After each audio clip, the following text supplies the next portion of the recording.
அத நீ எப்படி பண்ண என்று கேட்டான் பிலிப். அது நானும் எங்க ஆளுங்களும் சேர்ந்து அந்த ஆர்கனைசேஷனோட பேஸ கண்டுபிடிச்சோம் ஜெனரல். அதுக்கு அப்புறம் தான் எங்களால அந்த ஆயுதங்களை மீட்டு கொண்டு வர முடிஞ்சது என்றான் வில்லிங்ஸ்டன். அப்போ உனக்கு அந்த பேஸ் எங்க இருக்குன்னு தெரியும்? புருவங்களை உயர்த்தியபடி கேட்டான் பிலிப். ஒரு வினாடி தயங்கிய வில்லிங்ஸ்டன் எஸ் ஜெனரல் என்றான். அவன் தயங்கியதற்கான காரணம் என்ன என்றால், அவனுக்கு அந்த பேஸ் எங்கே இருக்கிறது என்று உண்மையிலுமே தெரியாது. அது தெரிந்த ஒரே ஆள் சார்லி மட்டும்தான். அவனை நேராக பார்த்த பிலிப், அந்த பேஸ் எங்க இருக்கு என்று கேட்டார். ஜெனரல், திடீர்னு என்ன, ஏதாச்சும் பிரச்சனையா ஜெனரல் என்று அவன் கேட்க, அவனை உறுத்து பார்த்த பிலிப், ஒழுங்கா நான் கேக்குறதுக்கு மட்டும் பதில் சொல்லு. அதை விட்டுட்டு என்னையே கேள்வி கேட்டுட்டு இருக்க. யார் உனக்கு கொடுத்தா இந்த தைரியத்தை என்று கேட்டான் அதட்டலாக. ஐ எம் சாரி ஜெனரல் என்றான் அவன். இப்ப சொல்லு, அந்த பேஸ் எங்க இருக்கு என்று கேட்டான் பிலிப். ஜெனரல், அது அந்த பேஸ் எங்க இருக்குன்னு எனக்கு சரியா தெரியாது. ஆனா அந்த பேஸ்க்கு போய் ஆயுதங்கள் எல்லாத்தையும் கொண்டு வந்தவன எனக்கு தெரியும். ஆனா அவன் நம்ம நாட்டுக்கு ஒரு பெரிய துரோகம் செஞ்சுட்டான். அதனால அவன் இப்போ என் கஸ்டடியில தான் இருக்கான். நீங்க உள்ள வந்து வெயிட் பண்ணுங்க ஜெனரல், நான் போய் அவனை கூட்டிட்டு வரேன் என்றான் படபடவென. கண்களை சுருக்கி சில வினாடிகள் யோசித்த பிலிப் சம்மதமாக தலை அசைத்தார். சரி, அந்த ஆளை சீக்கிரமா கூட்டிட்டு வா. நடுவால ஏதாச்சும் தப்பு நடந்துச்சுன்னா தொலைச்சிடுவேன் என்றான் பிலிப். எஸ் சார் என்று சத்தமாக சொன்னபடி பிலிப்பின் காரின் கதவை திறந்து விட்டான் வில்லிங்ஸ்டன். காரில் இருந்து பிலிப் இறங்கி தனது முழு உயரத்திற்கு நிமிர்ந்து நின்றார். இவருக்கு அடுத்து பக்கத்தில் இருந்த அந்த முகம் தெரியா மனிதன் இறங்கி வந்தான். அவனும் பிலிப்பின் உயரத்திற்கு சமமாக இருந்தான். ஆனால் இன்னுமே அவனது முகத்தை பார்க்க முடியவில்லை அவனால். வில்லிங்ஸ்டன் இந்த புது மனிதன் யாராக இருப்பான் என்ற எண்ணத்தில் இருந்தான். ஆனால் பிலிப்பிடம் கேட்க தைரியம் வரவில்லை. பிலிப்பே அந்த மனிதனை பற்றி சொல்லாத போது இவனே முந்திரி கொட்டையாக போய் கேட்டால் நிச்சயம் நன்றாக வாங்கி கட்டிக்கொள்வான். ஆட்டிற்கு தானே போய் பிரியாணியாக விருப்பம் இல்லை போலும். ஆனால் பிலிப் அந்த மனிதனை நடத்திய விதத்தை வைத்தே அவன் பிலிப்பிற்கு மிக முக்கியமானவன் என்று மட்டும் புரிந்து கொண்டான். தனது ஆட்கள் ஒருவனிடம் பிலிப்பை உள்ளே அழைத்து செல்ல சொல்லிவிட்டு சார்லி இருக்கும் இடத்தை நோக்கி நடந்தான் வில்லிங்ஸ்டன். இதையெல்லாம் திரையில் பார்த்து கொண்டிருந்த அவந்திகா, வில்லிங்ஸ்டன் அங்கதான் வரான், அலித்ரா, புல்ஃப் சீக்கிரமா போய் ஒளிஞ்சுக்கோங்க, ஜஸ்டின், ஜான் மாட்டிக்காம கேர்ஃபுல்லா இருங்க என்று அவள் எல்லா எச்சரிக்கைகளையும் கொடுக்க, சை, அவன் எதுக்கு இங்க வரான் உணங்கினான் ஜான். இருவரும் முகத்தை குனிய வைத்து நின்று கொண்டனர். அப்பொழுது வில்லிங்ஸ்டன் உள்ளே வர இவர்கள் இருவரும் சல்யூட் வைத்தனர். இவர்கள் இருவரும் முன் நின்ற வில்லிங்ஸ்டன், ஜெயில் ஓபன் பண்ணுங்க என்றான் அழுத்தமான குரலில். எஸ் சார் என்று சொல்லியபடி நகர்ந்தான் ஜான். சார்லியை எப்படி சம்மதிக்க வைப்பது என்று யோசித்துக் கொண்டே வந்தவன் தனது ஆட்களில் ஏதோ வித்தியாசம் தெரிவதாய் தோன்ற அவனது கண்கள் சுருங்கின. அவனது மனதில் சந்தேக விதை விழுந்து இருந்தாலும் அதை வெளியே காட்டிக்கொள்ளவே இல்லை. ஸ்டாப் என்று வில்லிங்ஸ்டன் சொல்ல கதவருகே சென்றுவிட்ட ஜான் அப்படியே நின்றான். அந்த அமைதியான இடத்தில் வில்லிங்ஸ்டன் நடந்து வரும் சத்தம் கேட்க ஜானின் இதயம் வேகமாக துடிக்க ஆரம்பித்தது. இதையெல்லாம் திரையில் பார்த்து கொண்டிருந்த அவந்திகாவின் மனதிலும் ஏதோ தப்பா நடக்க போகிறது என்று தோன்ற ஆரம்பித்தது. வில்லிங்ஸ்டன் எதையோ கண்டுபிடிச்சிட்டான். இயர் மைக் வழி கிசு கிசுத்தாள். பி அலர்ட் ஜான், தேவைப்பட்டா தாக்க கூட தயங்காதீங்க, நான் நம்ம ஆளுங்களை வெளியே ரெடியா நிக்க வச்சிருக்கேன் என்று அவந்திகா சொல்ல கைகளில் வைத்திருந்த துப்பாக்கியை அழுத்தி பிடித்தான். ஒளிந்து கொண்டிருந்த அலித்ராவும் வுல்ஃபும் வில்லிங்ஸ்டன் மீது பாய தயாராக இருந்தனர். காற்றில் கூட தீவிரம் கலந்திருக்க ஜான் வில்லிங்ஸ்டனை சார்லியின் ஜெயில் அறைக்கு வழி நடத்தி கொண்டிருந்தான். ஜானின் முதுகுதான் வில்லிங்ஸ்டனுக்கு தெரிந்தது. அவன் சென்று ஏற்கனவே திறந்து இருந்த சார்லியின் கதவை திறப்பது போல் பாவலாக காட்டிக்கொண்டு சில வினாடிகளில் கதவை திறந்துவிட்டு இவன் முன் குனிந்து பணிவை காட்டிவிட்டு நகர முற்பட்டான். போய் அவனை வெளியே இழுத்துட்டு வா என்று ஜானை பார்த்து ஆணையிட்டான் வில்லிங்ஸ்டன். எஸ் சார் என்று சொன்ன ஜானின் உடல் நடுங்க ஆரம்பித்தது. இந்த வில்லிங்ஸ்டன் இங்கிருந்து செல்லவில்லை என்றால் எப்படி நாம் சார்லியுடன் இங்கிருந்து வெளியேறுவது என்று யோசித்தபடி போனவனின் மனதில் ஏதோ தோன்ற முதலில் லிவிங்ஸ்டன் கையில் தாம் சிக்காமல் இருக்க தாமே முதலில் அவனை அட்டாக் செய்து விடலாம் என்ற எண்ணத்தோடு திரும்பினான் ஜான். Do it now, சீக்கிரம் என்று இவனை இயர்போனின் வழி துரிதப்படுத்தினாள் அவந்திகா. எல்லாரையும் புடிங்கடா என்று கத்தினான் வில்லிங்ஸ்டன். அவன் மிகவும் எச்சரிக்கையாக இருந்திருக்கிறான். ஜான் தனது துப்பாக்கியை எடுத்து வில்லிங்ஸ்டனை சுட போக அவனுக்கு முந்திக் கொண்ட வில்லிங்ஸ்டன் கண் மண் தெரியாமல் சுட்டான். இதை பார்த்து ஜான் குண்டுபடாமல் இருக்க குனிந்து கொள்ள, இதையெல்லாம் பார்த்து கொண்டிருக்கும் அலித்ராவும் வுல்ஃபும் மறைவில் இருந்து வெளியே குதித்தனர். அவர்களது கையில் இருக்கும் துப்பாக்கியை அவர்கள் பிரயோகிக்க, தன் கூடவே வந்திருந்த தனது ஆட்களில் ஒருவனை கேடயமாக பயன்படுத்தினான் வில்லிங்ஸ்டன். இவனை நோக்கி வந்த அத்தனை குண்டுகளையும் தன் மேல் வாங்கிக் கொண்டு கீழே சரிந்தான் அந்த மனிதன். அந்த சத்தங்கள் கேட்டு வில்லிங்ஸ்டனின் ஆட்கள் இன்னும் சில பேர் உள்ளே ஓடி வந்தார்கள். யாரும் நகர கூட செய்யாதீங்க, அப்புறம் அவ்வளவுதான் என்று உள்ளே ஓடி வந்திருந்த வில்லிங்ஸ்டனின் ஆள் ஒருத்தன் கூடி முடித்த நேரம் இன்னும் நிறைய நபர்கள் ஓடி வந்து ஜான் மற்றும் அவனது ஆட்களை சுற்றி வளைத்து இருந்தனர். இவர்களை நோக்கி வில்லிங்ஸ்டன் ஆட்களின் துப்பாக்கி முனை திரும்பியது. அதோடு அவர்களிடம் பிடிபட்டு இருந்த ஜஸ்டினின் தலையில் துப்பாக்கியை வைத்து அழுத்தியபடி உள்ளே இழுத்து வந்தான் வில்லிங்ஸ்டனின் ஆட்களுள் ஒருவன். இதை பார்த்த ஜானும் அவனது ஆட்களும் கைகளில் வைத்திருந்த துப்பாக்கியை கீழே வைத்துவிட்டு அவர்களின் கையெறி குண்டுகளை கையில் எடுத்தனர். முழு வீச்சில் இறங்கி இருந்தனர். இதை பார்த்த வில்லிங்ஸ்டன் தனது ஆட்களுக்கு பின்னால் ஒளிந்து இருந்தவன் தனது முழு உயரத்திற்கு நிமிர்ந்து, ஜான், உங்க குரூப் தானே இது? இப்போ நீங்க ஜெயிலுக்குள்ள அத்துமீறி நுழைஞ்சதுனால சீக்கிரமே உங்களுக்கான தண்டனைய சீக்கிரமாவே கொடுக்கறேன் என்று சொல்ல, கேட்டுக்கொண்டிருந்த ஜான் மற்றும் அவனது ஆட்களின் முகம் கருத்தது. அவர்களது பிளான் இப்படி சுதப்பும் என்று அவன் எதிர்பார்த்து இருக்கவில்லை. வில்லிங்ஸ்டன், நீ சார்லியை கடத்திட்டு இப்போ அவரை காப்பாத்த வந்த எங்களை பார்த்து பழி போடுறியா? கோபமாக கேட்டான் ஜான். இதை கேட்டு மெலிதாக சிரித்த வில்லிங்ஸ்டன், அப்போ நீங்களும் உங்களுக்கு தண்டனை கொடுக்கறதுக்கு என் மேல பழி போடக்கூடாது. நானே உங்களை என்னெல்லாம் பண்ணி சிக்க வைக்கலாம்னு தான் யோசிச்சுட்டு இருந்தேன். ஆனா நீங்களே தானா வந்து என் வலையில சிக்கிட்டீங்க. இதுக்கு பேர் தான் ஆடு தானா வந்து என்ன பிரியாணி ஆக்குன்னு சொல்றதான். ஹஹஹா, ஒழுங்கா உங்க வெப்பன்ஸ் எல்லாத்தையும் கீழே வச்சுட்டு கைய தூக்குங்க, இல்ல உங்க எல்லாரோட தலையும் செதறிடும் என்று சொன்ன வில்லிங்ஸ்டன் அவனது ஆள் பிடித்து கொண்டிருந்த ஜஸ்டினை தன்னிடம் இழுத்து ஜஸ்டினின் நெற்றியில் துப்பாக்கியை வைத்து ட்ரிகரை அழுத்த போனான். ஜஸ்டினின் மருந்துக்கு கூட பயமில்லை. அவனது கண்கள் என்னை பற்றி எல்லாம் கவலைப்படாமல் என்னை விட்டுவிட்டு அடுத்த வேலையை பாருங்கள் என்று ஜான் மற்றும் அவனது ஆட்களுக்கு சொல்லிக் கொண்டு இருந்தது. ஆனால் அது முடியாத காரியம். ஒருவேளை ஜஸ்டின் பிடிபடாமல் இருந்திருந்தாலுமே அவர்களிடம் இருந்து இவர்களால் தப்பிக்க முடியாது. ஏனென்றால் மொத்த மிலிட்டரியும் அவர்களுக்கு எதிராக நின்று கொண்டிருக்கிறது. நான் 3 வரையும் கவுண்ட் பண்ணுவேன்.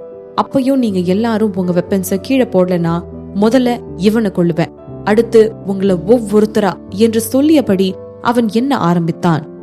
1, 2, நாங்க சரண்டர் ஆகிடுறோம். தனது துப்பாக்கியை தூர வைத்தான். அதோடு சேர்ந்து எரிகுண்டுகளையும் கீழே வைத்தான். அலித்ராவும் வுல்ஃபும் கூட அதையே பின்பற்றினர்.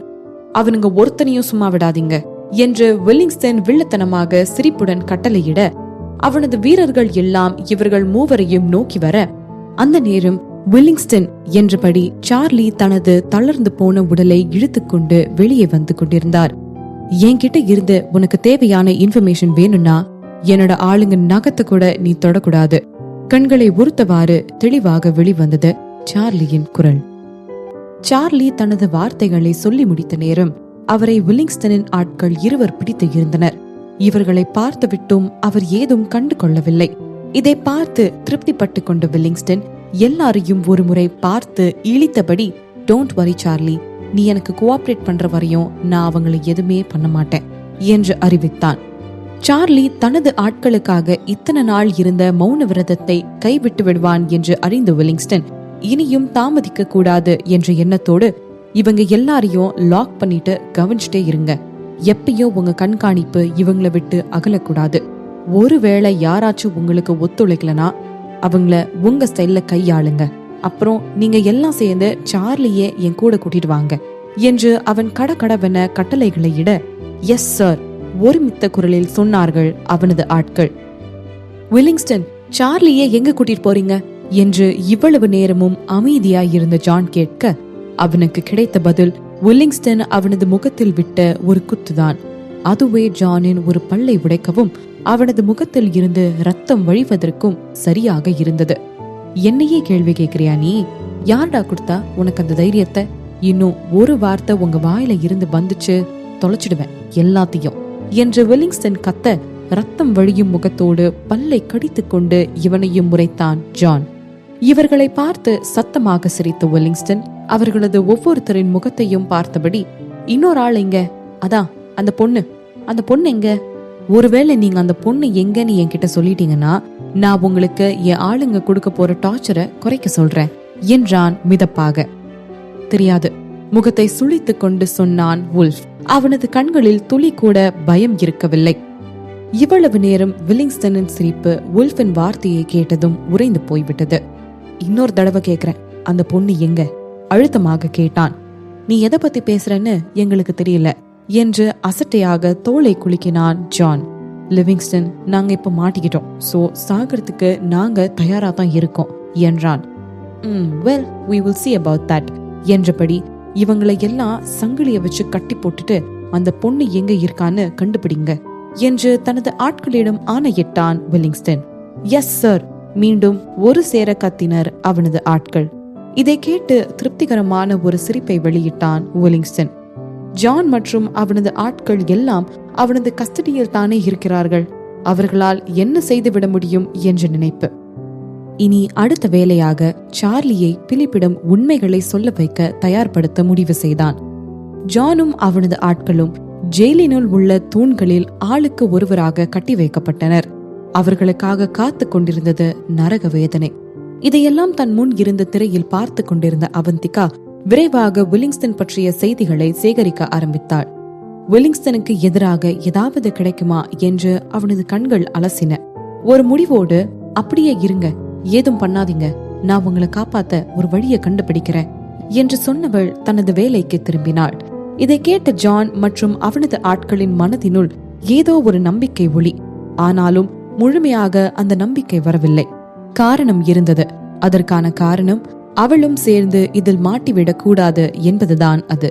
அவளும் மாட்டிவிட்டாள் என்றால் அவ்வளவுதான் எல்லோரின் கதியும். பிலிப் இருக்கும் அறைக்கு வெளியில் அவனது ஆட்கள் அரணாக நின்று கொண்டிருந்தனர். அந்த அறையினுள்ளும் கூட பிலிப்பும் அந்த முகம் தெரியாத மனிதனோடு சேர்ந்து இன்னும் சில வீரர்களும் பாதுகாப்புக்காக இருந்தனர். அது மிலிட்டரி கேம்ப் ஆக இருக்கும் போதிலும் பிலிப்பை சுற்றி அவர்களின் ஆட்கள் கண் கொத்தி பாம்பாக வட்டம் இட்டபடி இருந்தனர். இப்போதான் நீ குணமாக்கிட்டு வர, கொஞ்சம் பொறுமையா போலாம், டோன்ட் ரஷ், கொஞ்ச நாளைக்கு ரெஸ்ட் எடுக்கலாம் தானே? அந்த முகத்தை மறைத்து அமர்ந்து இருந்தவனுக்கு அறிவுரை வழங்கினான் பிலிப். நான் நல்லாதான் இருக்கேன், நான் சீக்கிரமா அவளை கண்டுபிடிக்கணும் என்றான் அந்த மனிதன் இன்னுமே அவனது லேப்டாப்பை நோண்டியபடி. நீ எதுக்கும் கவலைப்படாத, நான் அவளை கண்டுபிடிக்கிறதுக்காக என்னோட ஆளுங்களை அனுப்பி வச்சிருக்கேன் என்றான் பிலிப். அதற்கும் அந்த மனிதன் தலையை மட்டுமே அசைத்தானே தவிர வேறு பதில் எதுவும் வரவில்லை. அவனது பார்வையும் லேப்டாப்பை விட்டு அகலவும் இல்லை. அவன் அவளை கண்டுபிடிக்க ஏதாவது க்ளூ கிடைக்குமா என்று தேடிக்கொண்டிருந்தான். ஒருவேளை அவந்திகா இன்னும் உயிரோடு இருந்திருந்தால் இணையத்தில் அவனுக்கான ஏதாவது க்ளூவை விட்டிருப்பார். ரவி வெகு நேரமாக அந்த ஒரு க்ளூவிற்காக தேடிக்கொண்டிருக்க அந்த நேரம் சார்லியுடன் வந்தான் Willingston. General, the men are here. பிலிப்பின் ஒரு ஆள் வந்து அவனிடம் சொன்னான். அவங்கள உள்ள விடு என்று ஆணையிட்டான் பிலிப். எஸ் சார் என்று சொன்ன அந்த ஆள் வில்லிங்ஸ்டனை உள்ளே விட சென்றான். செய்தி காதுக்கு எட்டியவுடன் சார்லியை பார்த்து முறைத்த வில்லிங்ஸ்டன், பேஸ் லொகேஷன் தவிர வேற ஏதாச்சும் விஷயம் வெளியே கசிஞ்சதுன்னா மொத்த ஜான் வுல்ஃபையும் கொன்னுடுவேன் என்று எச்சரித்தான். சார்லியும் சொல்ல மாட்டேன் என்று வாக்குறுதியை அளித்துவிட வில்லிங்ஸ்டனின் மனதில் திருப்தி. வில்லிங்ஸ்டனும் சார்லியும் உள்ளே வர வில்லிங்ஸ்டன் பிலிப்பிற்கு ஒரு மிலிட்டரி சல்யூட்டை வைத்தான்.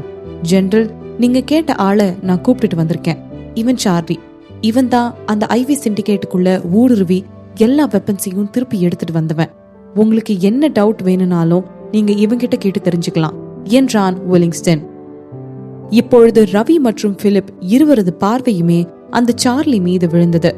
உடல் எல்லாம் காயங்கள் இருக்க சார்லி அணிந்து இருந்த உடையை மீறி ரத்தம் வெளிவந்து கொண்டிருந்தது. சார்லியின் நெடிய புருவம் பலமின்மையால் குறுகி காட்சி அளித்துக் கொண்டிருந்தது. அதுவும் அவனது உடலில் கொஞ்சம் கூட சத்து இல்லை என்பதை வெளுத்து போயிருந்த அவனது முகம் எடுத்து சொன்னாலும் சார்லியின் கண்களில் இருந்த தீட்சண்யம் காண கிடைக்காதது. எங்களை கொஞ்சம் தனியா விடு, கையை அசைத்தபடி வில்லிங்ஸ்டனிடம் சொன்னான் பிலிப். இதை கேட்டு வில்லிங்ஸ்டன் அதிர்ச்சி அடைந்தாலும் பிலிப்பின் கட்டளையை மீற முடியாதே. செல்லும் முன் இறுதியாக ஒரு எச்சரிக்கும் பார்வையை அவன் சார்லி மீது செலுத்த அவன் அலட்டிக் கொள்ளவே இல்லை. இதுதான் வில்லிங்ஸ்டனை இன்னும் அதிகமாக பயமுறுத்தியது. அவன் எதுவும் நம்மை சிக்கலுக்கு உண்டாக்கும் வகையில் பிலிப்பிடம் சொல்லிவிடுவானோ என்று எண்ணிக்கொண்டு வெளியே வந்த வில்லிங்ஸ்டனின் போன் அடித்தது. ஹலோ ஆன் செய்து காதுக்கு கொடுத்தபடி சொன்னான். வில்லிங்ஸ்டன், ஒழுங்கா ஜான் வுல்ஃப வெளியே விட்டுடு, இல்லனா நீ பண்ண கிரிமினல் வேலைங்க எல்லாத்தையும் மொத்த நாட்டுக்கும் படம் போட்டு காட்டிடுவேன். ஒரு நிதானம் கலைந்த அழுத்தமான குரல் வெளிவந்தது மறுபக்கம் இருந்து. இதை கேட்டு திகைத்த வில்லிங்ஸ்டன் போனின் ஸ்பீக்கரை மறைத்தபடி அவன் நின்று கொண்டிருந்த இடத்தில் இருந்து கொஞ்சம் மறைவான இடத்திற்கு நகர்ந்து சென்றான். யார் நீ யார்கிட்ட பேசிட்டு இருக்கேன்னு தெரிஞ்சுதான் பேசுறியா? கோபமாக கேட்டான் வில்லிங்ஸ்டன். இதை கேட்டு லேசாக சிரித்த அவந்திகா, நல்லாவே தெரியும். அதோட நான் சொல்றது எல்லாம் பொய் இல்ல. நீ கடத்தி வித்த போதை மருந்துக்கான மொத்த ஹிஸ்டரியும் இப்போ என்கிட்ட இருக்கு. வேணும்னா அனுப்புறேன், பாக்குறியா என்று கேட்டாள். நீ அந்த ஆசிய பொண்ணு தானே? இறுக்கமான முகத்துடன் யூகித்ததை கேட்டான் வில்லிங்ஸ்டன். அவனது கேள்வியை எல்லாம் கண்டு கொள்ளாத அவந்திகா, நீ எந்த ட்ரிக்கும் பிளே பண்ணும்னு நினைச்சு கூட பாத்துறாத. உன்னோட ஒவ்வொரு அசைவையும் நான் கண்காணிச்சுட்டே தான் இருக்கேன். நீ எனக்கு கோஆபரேட் பண்ணலனா அடுத்த நிமிஷம் உன்னோட நிழல் உலக வாழ்க்கை எல்லாமே வெட்ட வெளியாகிடும். ஆனா ஒன்ன மாதிரி ஒரு புத்திசாலித்தனமான மனுஷன் எந்த தப்பும் பண்ணாம எனக்கு ஒழுங்கா கோஆபரேட் பண்ணுவான்னு நினைக்கிறேன் என்று அவந்திகா சொல்ல, ஹே, நீ எதை பத்தி பேசுறன்னு எனக்கு தெரியல. நான் உண்மையாலுமே அந்த மாதிரி ஏதாச்சும் விஷயத்த பண்ணி இருந்தா அத ப்ளீஸ் ரிலீஸ் பண்ணிக்கோ. ஆனா அதுக்கு முன்னாடி ஒரு விஷயத்த தெரிஞ்சுக்கோ. இந்த மாதிரி நீ என்ன த்ரெட்டன் பண்ணதுக்காக நீ நிறைய அனுபவிப்ப என்று அழுத்தமாக சொன்னவன் போனை அணைத்து விட்டான். அவனை பொறுத்தவரை அவந்திகா ஜான் வுல்ஃபை காப்பாற்றுவதற்காக ஏதோ உளறிக் கொண்டிருக்கிறாள், அவ்வளவுதான். ஒரு பெண் என்னை பயமுறுத்துவதா? வில்லிங்ஸ்டனின் ஈகோ அடிபட்டது. இதற்கு நிச்சயம் அவள் தகுந்த தண்டனையை அனுபவிக்க வேண்டும் என்று நினைத்து கொண்டவன் தனது ஆட்களுக்கு போன் செய்ய போக அவனது போனில் இருந்த மெசேஜ்கள் வரும் சத்தம் கேட்டது. அதை திறந்து பார்த்தவனின் கண்கள் அதிர்ச்சியால் அகலமாய் விரிந்தன. மேலும் மேலும் ஸ்வைப் செய்து பார்க்க அவனது முகம் கருக்க ஆரம்பித்து இருந்தது.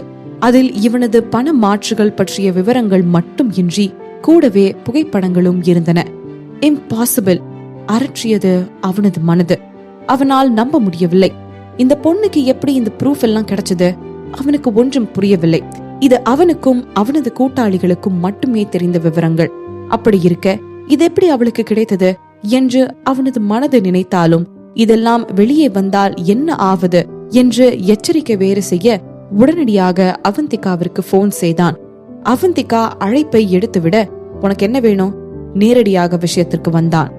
அவனது குரலில் அடங்கி இருந்த பரபரப்பையும் துளி பயத்தையும் அவந்திகா இனம் கண்டு கொண்டாள். ஒழுங்கா அவங்க எல்லாரையும் விட்டுடு. அப்படி மட்டும் செஞ்சுட்டனா நான் என்கிட்ட இருக்கிற எல்லா ஆதாரத்தையும் டெலீட் பண்ணிடுறேன் என்றாள். நீ கண்டிப்பா டெலீட் பண்ணிடுவேன்னு நான் எப்படி நம்புறது? கலக்கமாக கேட்டான் வில்லிங்ஸ்டன். என்கிட்ட இருக்கிற இந்த எவிடன்ஸ் எல்லாம் வெளியே வந்ததுன்னா உன் பதவி உன்கிட்ட இருந்து பறி போயிடும். அதே நேரத்துல எங்களை மாதிரி ஸ்மால் பார்ட்டிஸ்க்காக உன்னோட பதவியே நீ தியாகம் செய்ய போறியா என்ன? நீ அவங்கள விட்டுரு. நான் உன் சம்பந்தமா என்கிட்ட இருக்கிற எவிடன்ஸ் எல்லாத்தையும் டெலீட் பண்ணிடுறேன், பொறுமையாக எடுத்துரைத்தாள் அவந்திகா. இல்ல, இது பொய் சத்தியமா கூட இருக்கலாம், என்னால உன்னை நம்ப முடியாது என்று அவன் சொல்ல, உனக்கு இதுக்கு ஒத்துக்கிறத தவிர வேற எந்த வழியும் இல்ல. ஏன்னா எனக்கு என் ஆளுங்களை காப்பாத்த வேற வழி இருக்கு. ஆனா ஸ்டில் உன்னோட வேலை போயிடும் என்றாள் நிதானமாக.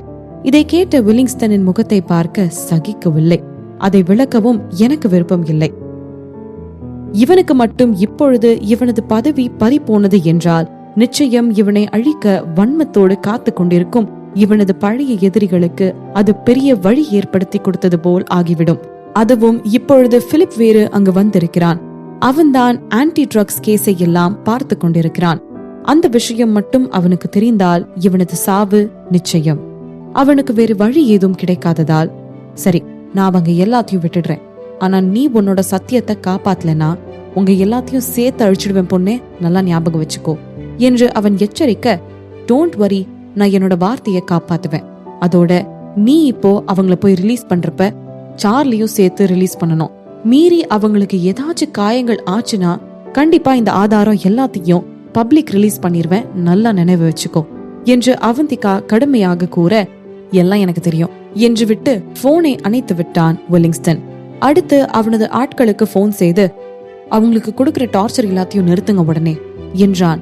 அதைத் தொடர்ந்து அவன் சென்று சார்லிக்காக அறையின் வெளியேவே காத்து கொண்டிருக்க சீக்கிரமாகவே சார்லியும் வெளியே வந்து விட்டான். அவனை தொடர்ந்து பிலிப்பும் அவனது ஆட்களும் வெளியே வந்தார்கள். பிலிப்பை பார்த்து, ஜெனரல், உங்களுக்கு வேற ஏதாச்சும் உதவி வேணுமா என்று மிகவும் பவ்யமான குரலில் கேட்டான் வெல்லிங்ஸ்டன். இல்ல, வேற எதுவும் இல்ல என்று சொன்னபடி சார்லியை சுட்டி காட்டி, இவனை நல்லா பாத்துக்கோ, ரொம்ப பலவீனமா தெரியறான், வருங்காலத்துல இவ கண்டிப்பா நம்மளுக்கு யூஸ் ஆவான் என்றான் பிலிப். ஓகே ஜெனரல், நீங்களே சொன்ன பின்னாடி எல்லாத்தையும் நான் பாத்துக்கிறேன் என்றான் வெல்லிங்ஸ்டன். அதற்கு திருப்தியாக தலை அசைத்த பிலிப், சரி, எனக்கு கொஞ்சம் வேலை இருக்கு, நான் கிளம்புறேன், நான் இங்க வந்த விஷயம் எல்லாம் நமக்குள்ளேயே இருக்கட்டும் என்றான் கண்டிப்பான குரலில். அதற்கு வெல்லிங்ஸ்டன் சம்மதமாக தலையசைக்க தனது ஆட்களுடன் அந்த இடத்தில் இருந்து வெளியேறினான் பிலிப். பிலிப்பின் கார் கேம்பை விட்டு வெளியேறிய அடுத்த நொடி ஜானின் குரூப்பை வெளியேற்றுவதை பற்றிய கட்டளைகளை பிறப்பித்தான். இப்போ நீங்க வெளியே போய்க்கலாம், மறுபடியும் எப்பயாச்சும் என் வழியில கிராஸ் ஆனீங்க, அடுத்த தடவை உங்களை கொல்ல கூட தயங்க மாட்டேன் என்று எச்சரித்த பின் தான் வெளியே அனுப்பினான். ஜானும் அவனது ஆட்களும் வெளியே வந்த சமயம் அவர்களை நோக்கி விரைந்து வந்த ஒரு காரில் இருந்து இறங்கிய ஒரு அடியாள், சீக்கிரம் உள்ள ஏறுங்க, மிஸ் நாதன் உங்க எல்லாத்தையும் கூட்டிட்டு வர சொல்லி எங்களை அனுப்பினாங்க என்று அவன் சொல்ல, ஜானும் அவனது ஆட்களும் விரைந்து அந்த காரில் ஏறினார்கள். கார் இரவை கழித்து கொண்டு ரோட்டில் பறந்தது. இங்கு வெல்லிங்ஸ்டனின் ஆள் ஒருத்தன், சார், நாம எப்படி அவங்கள அப்படியே சும்மா போக விட்டுறது என்று கேட்க, கண்ணுக்கு எதிரே மறைந்து கொண்டிருந்த காரை பார்த்து கொண்டிருந்த வெல்லிங்ஸ்டனின் கண்களில் சிரிப்பு. ஆஃப் கோர்ஸ் நாட், கவலைப்படாத, நான் ஆல்ரெடி அவங்களுக்கான ஏற்பாடை எல்லாம் பண்ணிட்டேன் என்றான் வெல்லிங்ஸ்டன். இதை கேட்டு, சார், நீங்க ரொம்ப புத்திசாலி என்று ஜால்ரா அடித்தான் அவனது ஆள். கார் விரைவாக சிட்டியை விட்டு வெளியே போய் கொண்டிருந்தது. நம்ம எங்க போறோம்? ஜான் கேட்டான். நம்மளால எவ்வளவு தூரம் முடியுமோ அவ்வளவு தூரம் சார். நமக்காக ஏற்கனவே மிஸ் நாதன் சிட்டியை விட்டு வெளியே வெயிட் பண்ணிட்டு இருக்காங்க. இனிமேலும் இந்த இடம் நம்மளுக்கு சேஃப் கிடையாது, அதனால இந்த ஊரை விட்டு போறதுதான் நம்மளுக்கு நல்லது என்றான் அந்த டிரைவர்.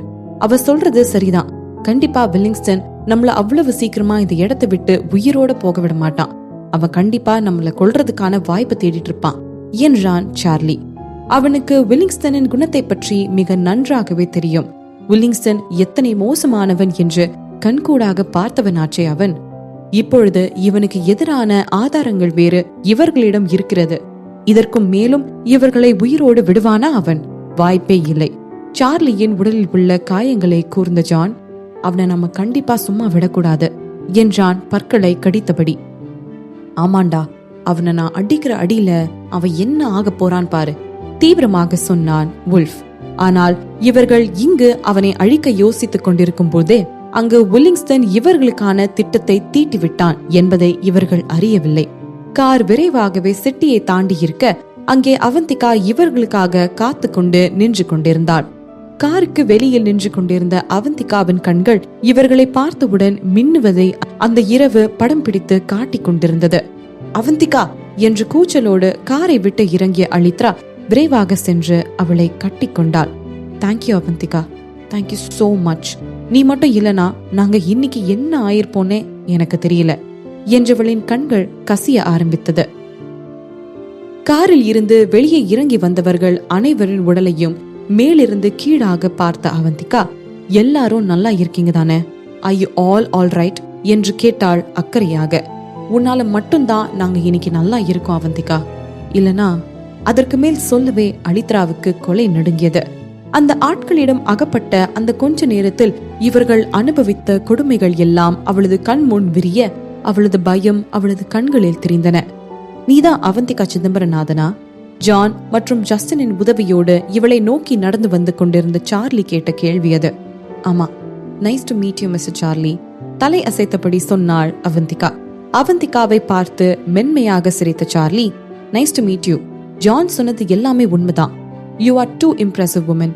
இன்னைக்கு நீ செஞ்ச எல்லா உதவிக்கும் ரொம்ப நன்றிமா என்றான். You're welcome. சரி சரி, சீக்கிரம் வாங்க, எல்லாரும் கார்ல ஏறலாம். எனக்கு என்னமோ இன்னும் அந்த ஆட்டம் முடியலன்னு தோணுது என்று அவந்திகா எச்சரிக்க எல்லோரும் ஓகே என்று சொல்லிவிட்டு அவந்திகா வந்திருந்த காரினுள் ஏறினர். மற்றொரு காரில் அவளுடைய கூலிப்படை ஏறிக்கொண்டனர். அவந்திகா இந்த முறை ஒரே மாதிரியான நிறைய கார்களை ஏற்பாடு செய்திருந்தாள். அவளின் அடி ஆட்களை வைத்து அந்த கார்களை வேறு வேறு திசையில் ஓட்டி செல்ல சொல்லியிருந்தாள். எல்லாம் எதற்காக என்றால் வில்லிங்ஸ்டனின் ஆட்களை குழப்புவதற்காகத்தான். நிச்சயம் இந்த முறை வில்லிங்ஸ்டன் அவனது ஆட்களை இவர்களை பின்தொடர ஏவி இருப்பான் என்று அவள் யூகித்து இருந்தாள். அதற்காகத்தான் இந்த ஏற்பாடு எல்லாம். என்ன அவந்திகா இது? அந்த ஆளுங்க எல்லாம் வேற வேற வழியில பிரிஞ்சு போறாங்க. அவங்களையெல்லாம் நம்மளோட பாதுகாப்புக்காக வச்சுக்கலையா என்று கேட்டாள் அலித்ரா. இப்பொழுது இவர்கள் குரூப் மட்டும்தான் காரில் தனித்து இருந்தார்கள். அப்படி இருக்கையில் எதிரிகள் நிறைய பேர் வந்தால் அவர்களால் எப்படி தனித்து போராட முடியும் என்ற எண்ணம் அவளுக்கு. இல்ல அலித்ரா, இனிமே அவங்க நம்ம கூட வரமாட்டாங்க. இதுதான் நம்ம கிட்ட அவங்களோட கடைசி ஜாப். நான் அவங்கள ஃபயர் பண்ணிட்டேன் என்று சொன்னாள் அவந்திகா. அப்படின்னா இப்ப நாம எங்க போயிட்டு இருக்கோம் என்று அலித்ரா கேட்க, அப்பொழுது ஒரு மேப்பை கையில் எடுத்த அவந்திகா அதில் மேம்போக்காக ஒரு இடத்தை சுட்டி காட்டி, நாம இந்த இடத்துக்கு தான் போறோம் என்றாள். அவளை பொறுத்தவரை இப்பொழுது அவர்களுக்கு ஆபத்தாக இருக்கும் இந்த இடத்தை விட்டு அகல வேண்டும், அவ்வளவுதான். அவந்திகா, உண்மையாலுமே வில்லிங்ஸ்டனுக்கு எதிரான ஆதாரங்கள் உன்கிட்ட இருக்கா? இருக்கையில் இருந்து முன் உட்கார்ந்து இவளை பார்த்தபடி கேட்டான் ஜான். அதற்கு அவள் ஆமாம் என்பது போல் தலையை அசைக்க, வண்டர்ஃபுல், நம்ம கண்டிப்பா இதை வச்சு வில்லிங்ஸ்டனை தோக்கடிச்சிடலாம் என்றான் ஜான் சந்தோஷமாக. அவனை பார்த்து இடவலமாக தலை அசைத்த அவந்திகா, இல்ல ஜான், நம்மளால அப்படி பண்ண முடியாது. ஏன்னா அந்த ஆதாரங்கள் எல்லாம் ரொம்ப கம்மி. அதை வச்சு எல்லாம் அவனை வீழ்த்துறதுன்றது ரொம்ப ஈஸியான காரியம் கிடையாது. சோ அதை நம்பி நாம களத்துல இறங்கினா நாம தான் தோத்து போவோம். தெளிவாக வெளிவந்தது அவந்திகாவின் குரல். ஆனா என்ன ஆனாலும் சரி அவந்திகா, அந்த வில்லிங்ஸ்டனை நம்ம சும்மா விடக்கூடாது. நம்ம கண்டிப்பா அவனுக்கு எதிரான ஏதாச்சும் ஒரு விஷயத்தை பயன்படுத்தி அவனை வீழ்த்தியே ஆகணும், ஒரு முடிவுடன் சொன்னான் ஜான். அது அக்காரில் இருந்த எல்லோருக்குமே புரிந்தது. அவர்களுக்கு இப்பொழுது வில்லிங்ஸ்டனை வீழ்த்தக்கூடிய பேஸ் கிடைத்து விட்டது. அதை வைத்து முயன்று எப்படியாவது அவனை கொன்றே ஆக வேண்டும். அவனை கொல்வது மட்டுமே இப்பொழுது அவர்களை தற்காத்துக் கொள்ள அவர்களுக்கு இருக்கும் ஒரே வழி. ஆனால் அவந்திகாவின் பார்வை இந்த அளவிற்கு தொலைநோக்காக எல்லாம் இல்லை. அவளை பொறுத்தவரையில் இப்பொழுது அந்த சிட்டியை விட்டு அவர்கள் உயிருடன் வெளியேற வேண்டும், அவ்வளவுதான். திரும்பி காரின் பின்பக்கம் இருந்த ஜன்னலின் வழி எச்சரிக்கை நிரம்பிய கண்களுடன் பார்த்த அவந்திகா, அதெல்லாம் அப்புறமா பாத்துக்கலாம். இப்ப நம்ம முதல்ல உயிரோட இந்த ஊரை விட்டு வெளியே போயாகணும். ஏன்னா நான் எடுத்திருக்க ரிஸ்க் அப்படிப்பட்டது. நம்ம ரொம்ப கேர்ஃபுல்லா இருக்கணும் என்று அவள் சொல்லி முடித்த நேரம் காரினுள் இருந்த அனைவருக்கும் வானத்தில் ஹெலிகாப்டர் சத்தம் நன்றாக கேட்டது. ஜன்னலின் வழி எட்டி பார்த்தான் வுல்ஃப். அந்த ஹெலிகாப்டர் நம்மள தான் சேஸ் பண்ணிட்டு இருக்கு என்று வுல்ஃப் சொல்லி முடித்த நேரம் அவர்களுக்கு பின்னால் வரிசையாக கார்கள் வரும் சத்தம்.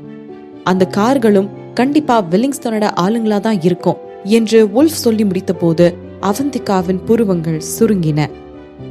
வில்லிங்ஸ்டனின் ஆட்கள் இவர்களை தொடர்ந்து வர ஆரம்பித்து விட்டார்கள்.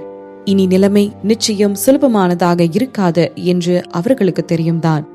ஆனால் அவர்களுக்கு இப்பொழுது வேறு எந்த வழியும் இல்லாத அளவிற்கு நிலைமை கைமீறி போய்க் கொண்டிருந்தது. ஜஸ்டின், இன்னும் வேகமா போ, அவந்திகா கட்டளையிட ஜஸ்டினின் கார் வேகத்தை கூட்ட ஜான், அலித்ரா மற்றும் வுல்ஃப் ஆகியோர்களும் அவர்களது ஆயுதங்களை எடுத்தனர். என்ன நடந்தாலும் பார்த்து கொள்ளலாம் என்று அவர்கள் நினைத்த நேரம் மேலே சுற்றி கொண்டிருந்த அந்த ஹெலிகாப்டர் இவர்களின் காரை நெருங்கிவிட்டது. சில வினாடிகளில் அந்த ஹெலிகாப்டரில் இருந்து வெளிவந்த குண்டுகள் இவர்களது கார் மீது பாய ஆரம்பித்தன. ஷிட், என்ன இது? ஜானுக்கு நிலைமை மிகவும் கைமீறி போவது புரிய ஆரம்பித்தது. ஆனால் ஜஸ்டின் மிக நல்ல ஓட்டுநராக இருந்து தொலைக்க அவர்கள் அந்த குண்டுகளில் இருந்து படாமல் தப்பித்துக் கொண்டிருந்தனர். ரோட்ல போகாத, அங்க பாரு, நமக்கு முன்னாடி வரிசையா மரங்கள் தெரியுது பார் ஜஸ்டின், அதுக்குள்ள வண்டியை விடு என்று கத்தினாள் அவந்திகா. இதை கேட்ட ஜஸ்டின் வேகமாக பெடலை அமுத்த கார் சீறிக்கொண்டு போய் காட்டினுள் பாய்ந்தது. ஆனாலும் அவர்களை தொடர்ந்து வந்து கொண்டிருந்த கார்கள் இன்னும் தொடர்ந்து வந்து கொண்டேதான் இருந்தன. என்ன ஆனாலும் இன்று ஜானின் குரூப்பை விடக்கூடாது என்ற எண்ணம் அவர்களுக்குள் நிலை ஊன்றி இருப்பதை அவந்திகாவால் புரிந்து கொள்ள முடிந்தது.